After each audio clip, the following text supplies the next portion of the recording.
महाराजा शांतनु कुरुवंश के एक प्रसिद्ध प्रभावशाली महापराक्रमी और धार्मिक सम्राट थे। नमस्कार मित्रों, आज की चर्चा में मैं महाभारत युद्ध की पृष्ठभूमि की बात करने जा रही हूँ। शांतनु की पत्नी गंगा देवी के गर्भ से 8वें वसु के अंश से भीष्म का जन्म हुआ था, किंतु बालक के जन्म के अनंतर किसी विशेष कारण से वे अंतर्निहित हो गईं। महाराज शांतनु ने किसी समय आखेट करते हुए निषादों के राजा दासराज के घर एक अपूर्व रूपवती राजकन्या को देखा। वस्तुतः वह राजकन्या वो परिचय वसु के वीर द्वारा एक मछली के पेट से पैदा हुई थी। निषाद राज बेटी की भांति उनका लालन पोषण करते थे। महाराज ने निषाद राज से अपनी शादी के लिए उस राजकन्या को मांगा, किंतु निषाद राज ने विवाह के लिए एक शर्त रखी, वह यह कि सत्यवती कुमार ही राजा होगा, यानी सत्यवती के जो पुत्र होंगे वही राजा होंगे। महाराज ने इसे स्वीकार नहीं किया और वे राजधानी लौट आए। यह बात किसी प्रकार युवराज भीष्म के कानों में पड़ गई। उन्होंने पिता के मनोरथ की पूर्ति के लिए यह भीषण प्रतिज्ञा की कि सत्यवती के पुत्र ही राजा होंगे और मैं आजीवन ब्रह्मचारी रहूँगा। इस प्रकार सत्यवती का विवाह पिता शांतनु के साथ संपन्न हुआ। इस भीषण प्रतिज्ञा के लिए इनके पिताजी ने इनको इच्छा मृत्यु का वरदान दिया था। सत्यवती के गर्भ से महाराज शांतनु के 2 पुत्र हुए, चित्रांगद और विचित्रवीर्य। महाराजा शांतनु की मृत्यु के पश्चात भीष्म ने चित्रांगद को राज सिंहासन पर बैठाया, किंतु इनकी असामयिक मृत्यु से विचित्रवीर्य को राज्य पद दिया गया। इनकी 2 पत्नियां थीं, अंबिका और अंबालिका, किंतु निसंतान दशा में विचित्रवीर्य की भी असामयिक मृत्यु हो गई।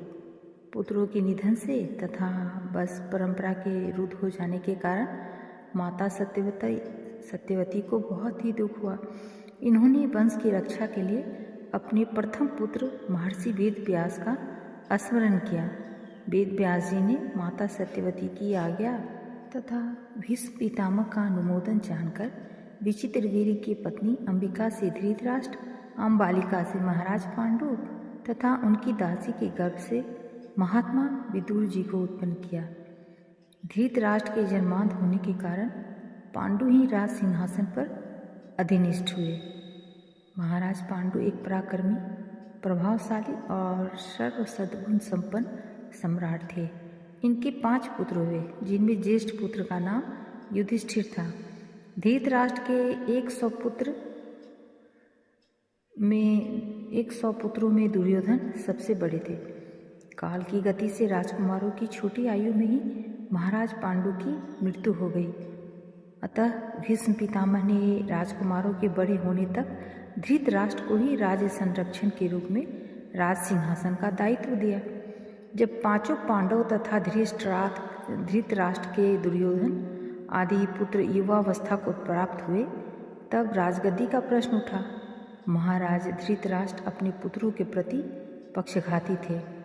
वे छल बल से दुर्योधन को ही राज्य पद पर अभिषिक्त करना चाहते थे, किंतु भीष्म पितामह जैसे परम धार्मिक पूज्य व्यक्तियों तथा प्रजाओं के दबाव के कारण ऐसा नहीं कर सके। दुर्योधन कली के अंश से पैदा हुए थे।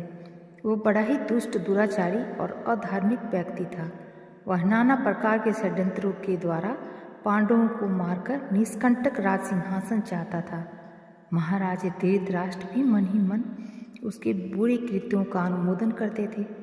महर्षि व्यास, भीष्म पितामह, गुरु द्रोणाचार्य, महात्मा विदुर आदि के पुनः पुनः अनुरोध करने पर भी धृतराष्ट्र ने पांडवों को उनका प्राप्त आधा राज नहीं दिया। उन्होंने बाह्य रूप से युवराज युधिष्ठिर को आधे राज्य के राजा के रूप में अभिषेक कर नवनिर्मित वारणावत नगर में भेज दिया। दुर्योधन उस समय उस नए राजभवन को जलाकर पांडवों को मार डालना चाहता था। धृतराष्ट्र का भी इसमें अनुमोदन था, किंतु भगवत इच्छा से पांडव लोग किसी प्रकार बच निकले। इसके कुछ समय के बाद द्रौपदी से पांडवों का विवाह हुआ। पांडव अभी जीवित हैं यह पता लगने पर दुर्योधन ने पिता से परामर्श कर पांडवों को पुनः हस्तिनापुर में बुलवाया। इधर भीष्म पितामह आदि गुरुजन के आदेश एवं प्रजा के अनुरोधों से पांचों पांडवों को खांडवप्रस्थ अथवा इंद्रप्रस्थ नामक स्थान का राजत्व सौंप दिया। पांडवों ने वहां श्री कृष्ण की सहायता से मैं दानव द्वारा एक अद्भुत सुंदर नगरी और राजभवन का निर्माण करवाया। कुछ ही दिनों में पांडवों ने भारतवर्ष के बड़े बड़े राजाओं को जीतकर एक महाराजसूय यज्ञ का अनुष्ठान किया। महाराज धृतराष्ट्र एवं दुर्योधन आदि पांडवों के राजसूय यज्ञ को देखकर सुनकर ईर्ष्या से जल उठे। उन्होंने पुनः षड्यंत्र कर कपटतापूर्वक दूधकीरा में पांडवों का राज ले लिया तथा उन्हें 12 वर्ष के लिए वनवास और 1 वर्ष के अज्ञातवास के लिए बाध्य किया। किंतु वह समय पूरा होने पर भी पांडवों को उनका राज्य नहीं लौटाया गया। औरों की तो बात ही क्या, श्री कृष्ण भी पांडवों का दूत बनकर हस्तिनापुर में गए, किंतु दुर्योधन अपनी हट पर अड़ा रहा। उसने 5 गांव की तो बात ही क्या, बिना युद्ध के सुई की नोक पर भी जमीन देना स्वीकार नहीं किया। धर्म की प्रतिष्ठा, साधुओं की रक्षा तथा दुष्टों के निग्रह के लिए भगवान श्री कृष्ण का आविर्भाव हुआ था। उन्होंने इस महाभारत के युद्ध द्वारा अर्जुन और भीम को निमित्त बनाकर पृथ्वी का भार बहुत कुछ अंशों में हरण किया।